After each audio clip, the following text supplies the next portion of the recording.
All right, welcome to Show Me the Money. Today we're going to be talking about how to gain capital for your business. There's two ways of doing it. Now, one is bootstrapping. That's not trying to find capital by any other external means besides just setting up your day-to-day earnings. It is definitely doable. I talked to you about my friend Alfredo earlier that did it for about 5 years. He was able to save that money and actually get a shop and get going. The whole point of these videos is to get information to be the most successful you can be, to have the best chance you can have.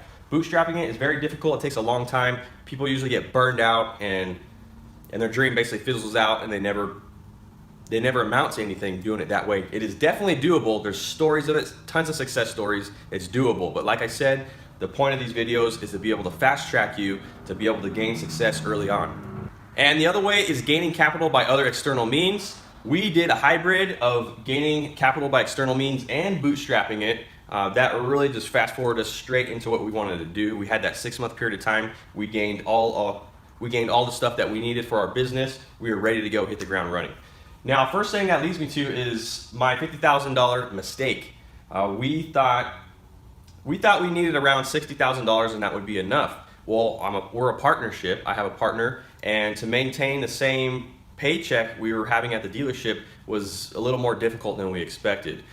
We probably went about 4 pay periods without having a paycheck intermittently just to keep what we had, to keep the shop. It was very difficult, it was very stressful, and it all could have been easily avoided by gaining more capital in the beginning. I definitely recommend a minimum of $100,000 if you're having a partnership. Now that sounds like a lot of money. It is a lot of money, but in reality, once we go over this and you start getting money by other external means, you're gonna get it a lot faster than you think. Partially what we did is borrow from friends and family. There's some organizations that say don't do that. It can compromise your relationships with your friends and family.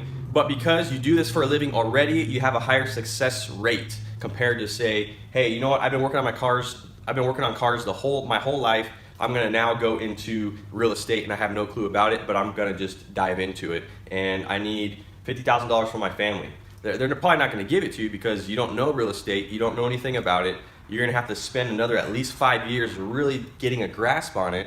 So this you already know, so you have a lot higher success rate doing this. As far as borrowing from friends and family, definitely do interest before shares. What I mean is some people will want a piece of your business, so when you're successful, you'll pay out. That's fine, it's a cool idea.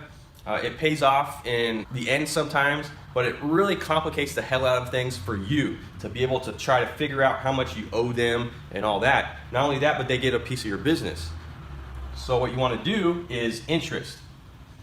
You apply for a loan. The average is about 6.7 depending on where you're at for a family loan of around like $20,000. Try to get them under if you can. The whole point is you're trying to hit the ground running with this thing. I got one for 2.5. Now that I'm doing a little bit better, and if I want to get another building, I ask for a loan. It's around 6.7%, meaning if I borrow $20,000, they get 6% of that over, say, like a 5-year period, 4-year period, 3-year period, whatever. That way, it makes it worth it for them. You got to make it worth it for them. You're just not borrowing money from your rich uncle just to borrow money. You have to make it easy for him, meaning have all your stuff ready to go. Don't just say, hey, can I borrow some money? I'd like to do it around a 3 or 4 year loan if I can. Make it easy for it. Put it on paper.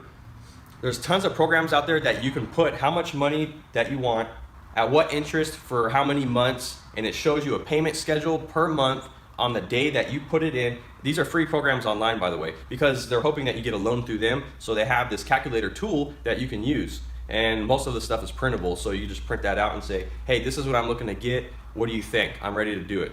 Basically, uncle, I'll write you a check on this day for this much money for this many months. Make it simple. Plan it out. Once you get a loan, you're thinking, well, I'm going to have to start making payments right away. Defer it for about 6 months. Say, hey, you know what? I'm trying to get the best chance for success I can. Can I defer this loan for 6 months? And again, you can put that into the schedule we talked about. You can put whatever date you want, but defer the loan for 6 months because you don't want to pay your loan back with the loan that you have. Show that you're serious as well. Meaning, don't just say, hey, uncle, I'm excited, I'm ready to do this, and don't show him your dream. This is your dream. This isn't his dream. You have the picture in your mind, you're ready. He doesn't have the picture in his mind. You don't need to paint the picture for him. Put it on paper. If he has money, then he either inherited it or he earned it, whatever. But he understands how money works. Put a simple business plan together. That sounds a little scary to a lot of people. It doesn't have to be one of those 50-page ones with all these crazy graphs and stuff like that. Simplify it. There's free software online that you can do a simple business plan. You basically just fill in the blanks and print the thing out. Another thing that shows you're interested in, this we'll go over in a little bit. Incorporating your business and say, hey uncle, guess what? Here's my incorporation papers. I already have the ball rolling. I've started incorporating. This is my business partner. His name is Jerry. He's been in the business with me this many years. We're ready to go on it. He's putting in 50% in the business just like I'm trying to get. He's buying in, I'm buying in. It's a partnership, 50-50 or whatever you decide you want to do. That shows you're serious. It's not just a crazy idea you have. You've already got the ball rolling. You've already started stuff. If your uncle can see that and say, hey, you know what? This guy's serious. I'd like to help him out.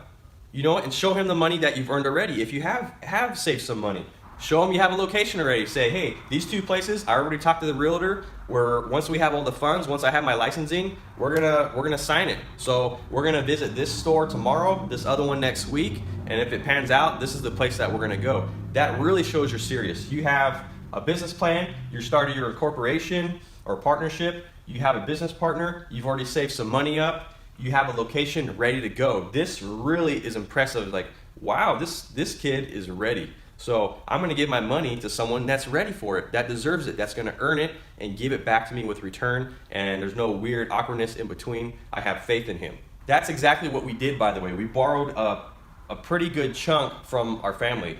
All right, guys, one thing is you don't wanna use what you have in your savings. If you have a budget for your day-to-day, your monthly to monthly, and you just have a little bit in your savings account, don't use that money for your business. You're gonna need that money, because if you happen to have a crazy rough month or whatever stuff happens, you're gonna need that money for yourself. So don't blow all your money that you have and put it all in one basket. That's your money. Keep it separate for your own stuff. You don't wanna put yourself in a bind.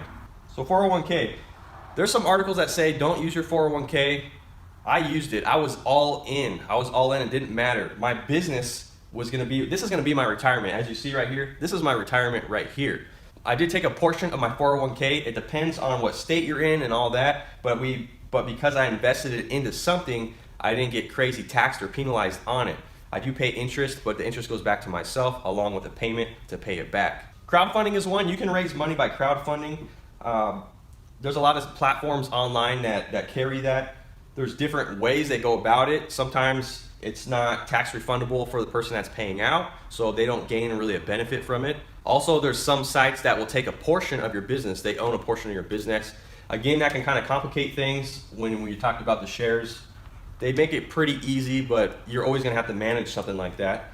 But if you can't do this other stuff, that's an option for you, and you can try to go all in on something like that and just save money, bootstrap it while you're getting your clientele, saving that money that you're making, and on the other end, do the crowdfunding thing. You know, people do it all the time. Sell your stuff. I had a bunch of junk. I had a bunch of hobbies that I did, fishing, all this crazy stuff. It's not hobby time anymore. Sell all your stuff, raise capital so you can buy in 50% of your business. Personal loans. This is kind of easy to get if your credit's pretty decent. Don't tell them what you're using it for. Just say, hey, I need it for whatever. If you tell them to start a business, they're not going to give you that loan. Small business loans are very hard to get. We're running on 5 years in. We applied for a small business loan and we didn't get it. Our credit is really good. The reason why we didn't get it is because of the nature of the business. That's what they said. That's what the underwriters said. We almost had it though. We were asking for quite a bit, because we would like to get a bigger building and hire more people, things like that, and they said no way. So they won't even talk to you unless you have at least 2 years in on your business and you can show them all your financials, all your tax stuff, your P&L and your spreadsheets and all that stuff. So the small business loan could possibly be hard to get. Now, one thing I really encourage you not to do is get a line of credit. No lines of credit. There's lots of stuff out there, especially right now, where you can get lines of credit.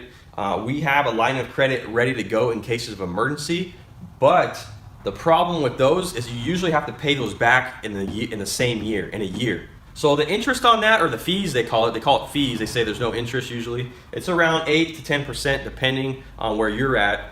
But if you ask for a $50,000 loan and you get it, you have to pay that back the same year. That's going to be really hard to do. So lines of credits are usually for other types of businesses, like say someone that's in construction and they have to front all this material up front, but they know they're going to get X amount of dollars when the job is done. That's when you get a line of credit, because you know it's guaranteed you're going to have the money at the end to pay that back. It's not quite set up for our type of business. It's very hard to pay something like that back. Now, if you can extend it to 3 to 4 years, it's not really a line of credit anymore. It's more like a loan.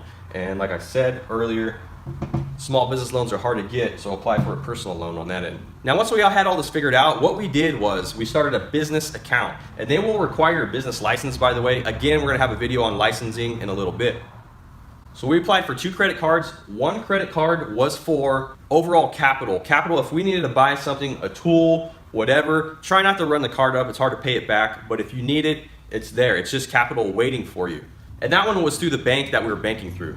We applied for another one. We applied for another credit card that we use for our parts and day-to-day stuff. So we run a bill, we run a weekly bill up on parts. We have 3 main parts providers, including the dealership, because so you have to pay for those parts. Let's say if you're doing a transmission and you get a transmission from the dealership and that thing is like $6 grand, well, shoot, if you don't have $6 grand in your bank that you can live without for a while, then that's what the credit card's for. But not only that, make sure you get a cash rewards. That's key. This is really cool because 1, you can either pay yourself a bonus at the end of the year. That's what we do. Or if you're having a rough year and say, hey, I want to pay the credit card down. We had a rough year, let's put it back on the credit cards. So guys, there's plenty of way to raise capital. There's all kinds of stuff out there. You don't have to do it all in one little spot. We kind of did a hybrid. We did some from family. I took out of my 401k. My partner, he had money already because he just sold a rental house, so that worked out for him. Not everyone has that. I didn't have that. Make some notes, go out there, start saving some money, start raising some capital. You guys can do this. I will see you on the next video.